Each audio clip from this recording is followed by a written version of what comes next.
तस्य धीमहि धियो यो नः प्रचोदयात्।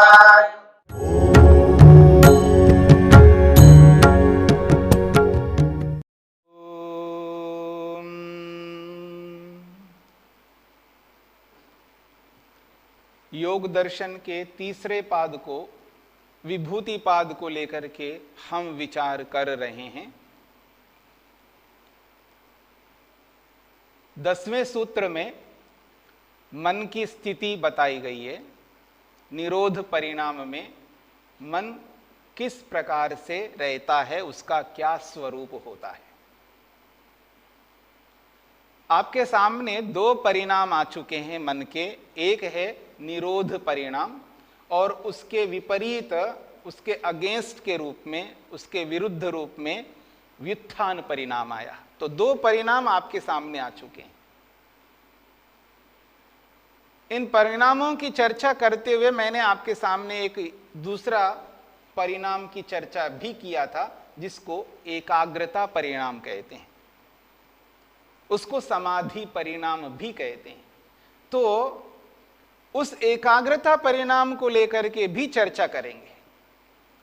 उसकी चर्चा 11वें सूत्र में की है। सूत्र इस प्रकार का है, सर्वार्थता एकाग्रतयोः, सर्वार्थता एकाग्रतयोः क्षयोदयौ चित्तस्य समाधि परिणामः। सूत्र है सर्वार्थतैकाग्रतयोः, सर्वार्थतैकाग्रतयो मिलाकर के जब पढ़ेंगे तो सर्वार्थतैकाग्रतयोः, थोड़ा सा अलग अलग करेंगे दोनों को तो सर्वार्थता एकाग्रतयोः। तो सर्वार्थतैकाग्रतयोः क्षयोदयौ चित्तस्य समाधि परिणामः, यह सूत्र है। महर्षि पतंजलि कहते हैं दो परिणाम बताएं, एक है सर्वार्थता और एक है एकाग्रता। सर्वार्थता परिणाम और एकाग्रता परिणाम। ये जो सर्वार्थता परिणाम है इसी को व्युत्थान परिणाम कहते हैं, जो अभी हमने 9वें सूत्र में स्पष्ट किया था। व्युत्थान परिणाम, उसी व्युत्थान परिणाम को यहां पर सर्वार्थता परिणाम कहा। सर्वार्थता शब्द इसलिए है क्योंकि इसमें अनेक परिणाम है, एक ही प्रकार का परिणाम नहीं है, एक ही प्रकार का परिवर्तन नहीं है। वहां क्षिप्त अवस्था का परिणाम है, मूढ़ अवस्था का परिणाम है और विक्षिप्त अवस्था का परिणाम है। तो तीनों परिणामों को मिला दिया, इसलिए उसका नाम रखा है सर्वार्थता परिणाम। और जब चार परिणाम उसमें मिल जाएं, यानी एकाग्रता परिणाम को भी उसी के अंतर्गत मिला दे, तब उसका नाम रख दिया व्युत्थान परिणाम।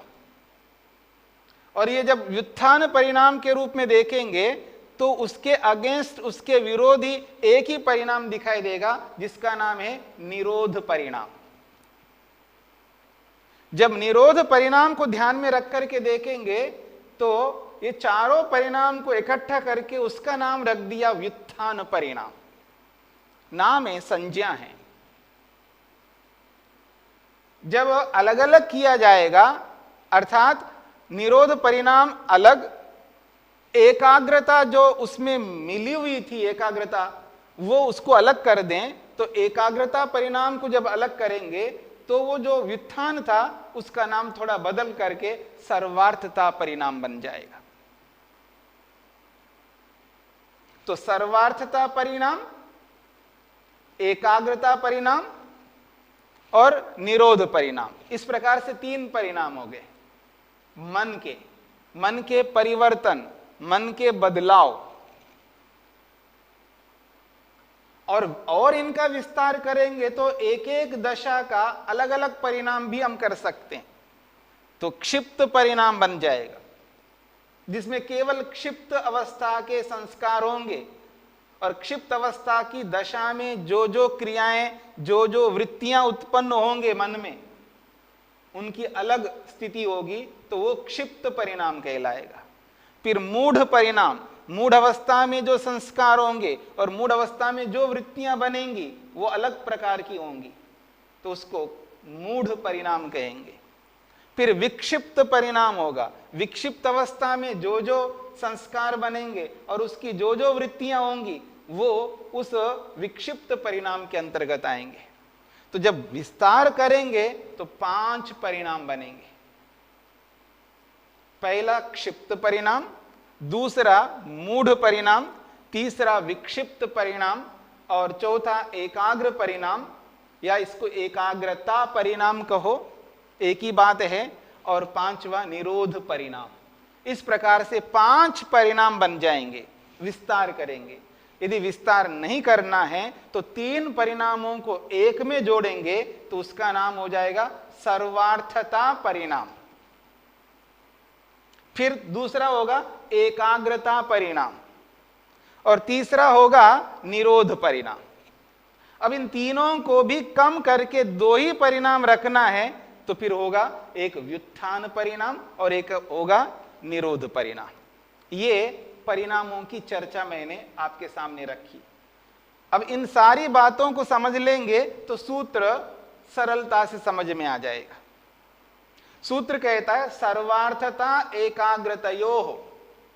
तो सर्वार्थता परिणाम जो है वो 3 परिणामों को मिलाकर के एक नाम रख दिया, सर्वार्थता परिणाम, जिसमें क्षिप्त, मूढ़ और विक्षिप्त ये तीनों परिणाम रहेंगे, तो उसका नाम है सर्वार्थता परिणाम। उसको एक बना दिया।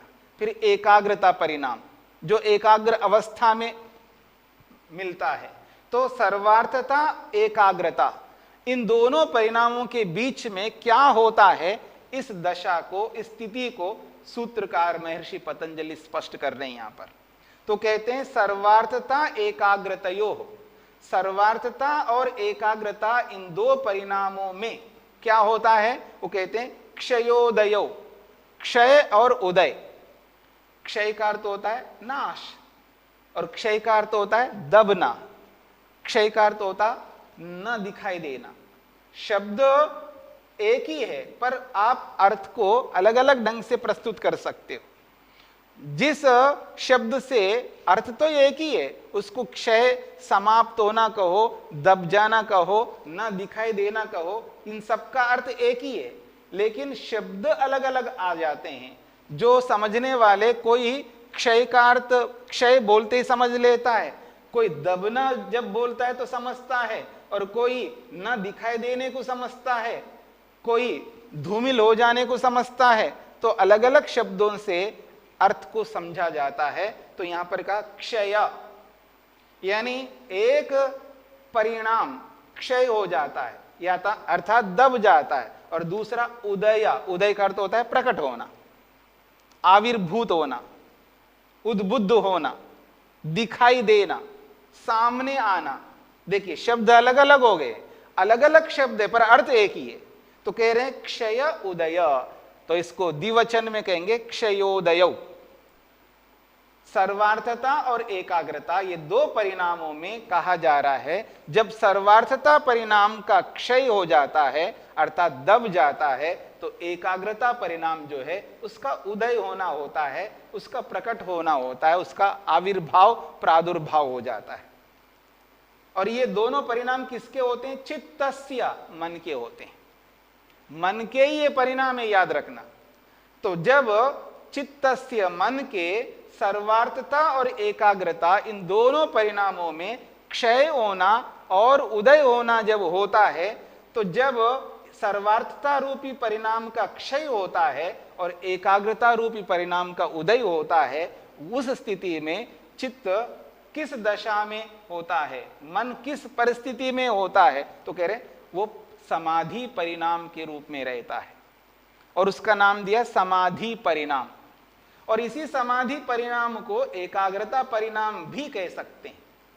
तो यही कहना चाहता है सूत्र।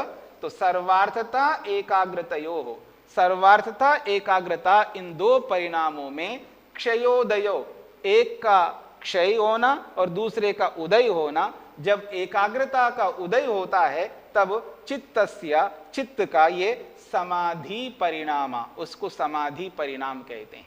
यह सूत्रार्थ है। अब इसी सूत्र की व्याख्या करते हुए महर्षि वेदव्यास क्या लिखते हैं, आइए देखते हैं। वो कहते हैं सर्वार्थता चित्त धर्म। आपको स्मरण हो 9वें सूत्र में आपने पढ़ा है व्युत्थान धर्म चित्त धर्म। व्युत्थान जो संस्कार है और व्युत्थान जो है वो चित्त के धर्म है। तो ऐसे ही यहां पर कहा सर्वार्थता। सर्वार्थता किसका धर्म है? तो कह रहे चित्त धर्म।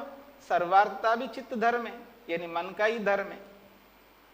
सर्वार्थता चित्त धर्म, ये सर्वार्थता चित्त का यानी मन का धर्म है। ठीक इसी प्रकार वो कहते हैं एकाग्रता अपि चित्त धर्म। ये एकाग्रता भी मन का धर्म है, दोनों मन के धर्म है। तो कह रहे हैं दोनों धर्म मन के हैं। तो कह रहे सर्वार्थताया क्षय। जब सर्वार्थता वाले जो धर्म है, सर्वार्थता का अभिप्राय है जिसमें क्षिप्तता रहती है, मूढ़ता रहती है, विक्षिप्तता रहती है। क्षिप्तता में जो वृत्तियां होती हैं और उन वृत्तियों से जो संस्कार बनते हैं, वृत्तियां अलग है, उन वृत्तियों के कारण से जो संस्कार बनते हैं वो संस्कार अलग है। वृत्ति तो ज्ञानात्मक है और संस्कार ज्ञानात्मक नहीं है। ये बात आपने 9वें सूत्र में जाना। तो कह रहे हैं जो सर्वार्थता है उस सर्वार्थता में जो क्षिप्तता के, मूढ़ता के, विक्षिप्तता के जो संस्कार है, जो वृत्तियां हैं, उन सब वृत्तियों और संस्कारों का क्षय हो जाता है, अर्थात दब जाता है। और इस क्षय का अर्थ क्या है? तो स्वयं महर्षि वेदव्यास कहते हैं क्षय तिरोभाव इत्यर्थ। क्षय का अर्थ है तिरोभाव। तिरोभाव का मतलब है दब जाना। क्षय का मतलब समाप्त होना, नष्ट होना, बिल्कुल ना रहे, ऐसा नहीं कहना चाहते हैं। ऐसा तो कुछ भी नहीं होता संसार में, ये बात आपको स्पष्ट है। कोई भी वस्तु नष्ट सर्वथा नहीं होती है। रूपांतरित होना ही, बदलना ही, विकार को प्राप्त होना ही, दिखाई ना देना ही उसका क्षय है, उसका नाश है, या कोई भी शब्द आप लगा सकते हैं।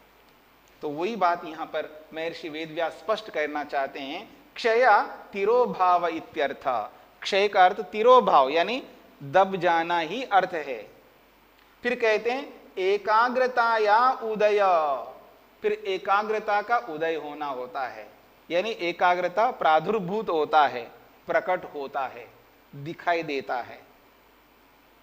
और उदय का क्या अर्थ है? वो कहते हैं उदय आविर्भाव इत्यर्थ। उदय का अर्थ बता रहे हैं आविर्भाव यानी प्रकट होना, सामने आ जाना, इसको कहते हैं उदय। जैसे हम बोलते हैं ना सूर्योदय, सूर्य का उदय हुआ, इसका क्या मतलब होगा? इसका क्या अभिप्राय है? सूर्य प्रकट हो गया है, सूर्य सामने आ गया है। उदय का यही अर्थ है। हम ये भी कह सकते हैं सूर्यास्त बोलते हैं ना, जो अस्त शब्द है वो क्षय का पर्यायवाची शब्द है। अस्त का मतलब है क्षय, यानी सूर्य का क्षय हो गया। इसका यह अर्थ नहीं है कि सूर्य नष्ट हो गया, सूर्य दब गया है, इसी को कहते हैं वो तिरोभाव। तो क्षय कहो, तिरोभाव कहो, अस्त कहो, एक ही बात है। तो यही बात यहां पर कही जा रही है। तो सर्वार्थता जब दब जाती है तब एकाग्रता उभर जाती है, यही बात यहां पर कही है। तयो धर्मित्वेन अनुगतम चित्तम। तयो उन दो धर्मों में, तयो का मतलब है उन दो धर्मों में, यानी सर्वार्थता रूपी धर्म और एकाग्रता रूपी धर्म, इन दो धर्मों में चित्तम यानी मन धर्मित्वेन अनुगतम, धर्मी के रूप में विद्यमान रहता है। 9वें सूत्र में हमने विचार किया था कि धर्म जिसमें रहते हैं, धर्म जिसमें रहते हैं उसको धर्मी कहते हैं। अब धर्म को गुण के रूप में देखो तो आप ऐसे भी बोल सकते हैं गुण जिसमें रहते हैं उसको गुणी कहते हैं। आप दोनों शब्दों से बोल सकते हो, गुण को धर्म के रूप में बोल सकते हो और धर्म को गुण के रूप में बोल सकते हो। तो गुण जिसमें रहते हैं वो गुणी, या ऐसा बोलिए धर्म जिसमें रहते हैं वो धर्मी। तो वही बात यहां पर कही जा रही है। वो कहते हैं तयो धर्मयो, उन दो धर्मों में, यानी वो जो दो धर्म हैं, सर्वार्थता रूपी धर्म और एकाग्रता रूपी धर्म, इन दो धर्मों में रहने वाला जो धर्मी है वो कौन है? मन। उसी मन को यहां पर कह रहे हैं तयो धर्मित्वेन, तयो उन दो धर्मों में, धर्मित्वेन धर्मी के रूप में, अनुगतम, अनुगतम का अर्थ है विद्यमान, रहता है कौन? चित्तम मन। उन दो धर्मों में धर्मी के रूप में मन विद्यमान रहता है, क्योंकि जहां धर्म है तो वहां धर्मी होगा, जहां धर्म है वहां धर्मी होगा। बिना धर्मी के धर्म नहीं रह सकते। या इस बात को मैं ऐसा भी आपके सामने कह सकता हूं, कोई भी धर्म धर्मी से अलग नहीं हो सकता। या मैं इसको दूसरे शब्दों में बोलूं, कोई भी गुण गुणी से अलग नहीं हो सकता। ये यूनिवर्सल लॉ है, यूं समझ लीजिएगा, ये सार्वभौम सिद्धांत है, ऐसे समझ लीजिएगा। इसको आप बीट नहीं कर सकते, इसको मिटा नहीं सकते, इसको हटा करके कोई नया फार्मूला आप पेश नहीं कर सकते। ये अनबीटेबल है, अखंडित है। कोई गुण ऐसा नहीं है जो गुणी से अलग रहे। हाँ, ये अलग बात है, गुण और गुणी को आप अलग ना देखें तब तो आप कह सकते हो, लेकिन दोनों एक ना मान के जब दोनों को थोड़ा अलग आप कर दो, गुण को अलग देखो व्यवहार में और गुणी को अलग देखो, यानी बुद्धि से हम देखते हैं, वो अलग अलग ऐसे विद्यमान, यहां गुण है और यहां गुणी है, ऐसा नहीं रहेंगे। जहां गुण है तो समझ लेना वहां गुणी है, और ये भी समझ लीजिएगा जहां गुणी है तो समझ लेना उसमें गुण है।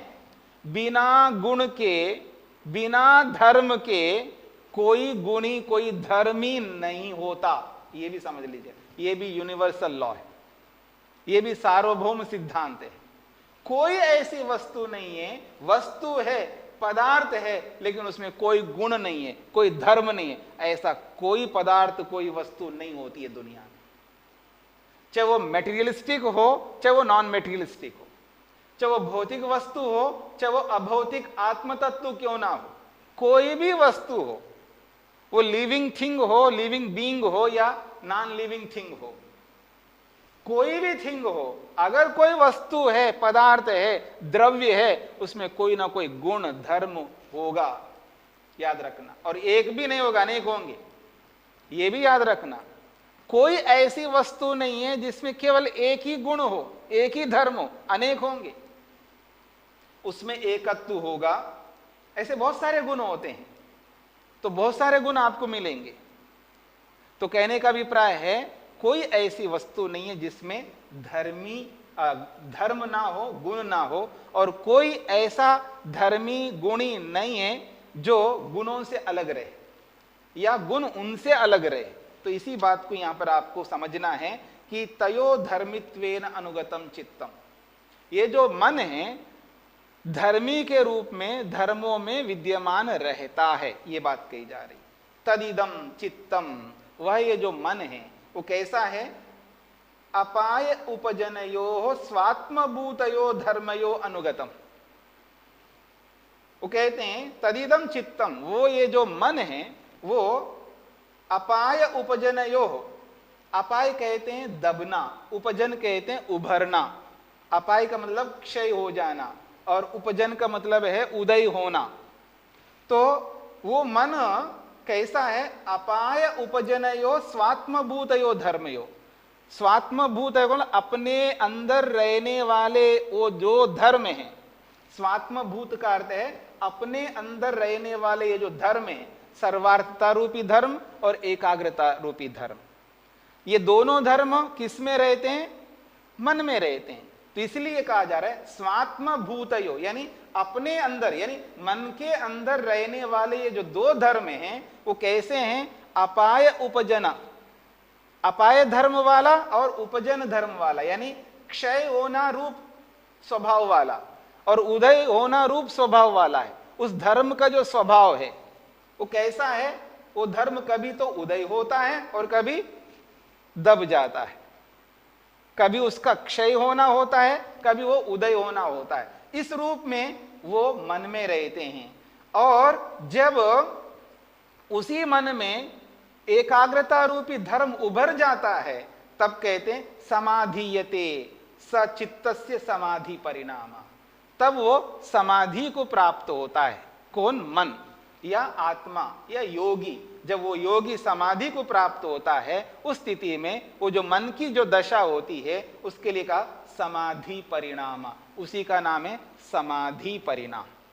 तो इसी समाधि परिणाम को एकाग्रता परिणाम भी कहते हैं। तो इस प्रकार से हमने अभी तक 3 परिणामों को लेकर के विचार किया।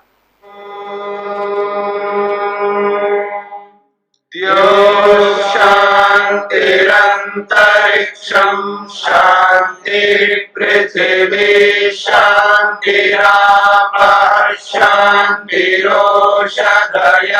शांतिः वनस्पतयः शांतिर्विश्वे देवाः शांतिर्ब्रह्म शांति सर्वं शांति शांतिरेव शांति क्षमा शांतिरेधि। ओम शांति शांति शांति।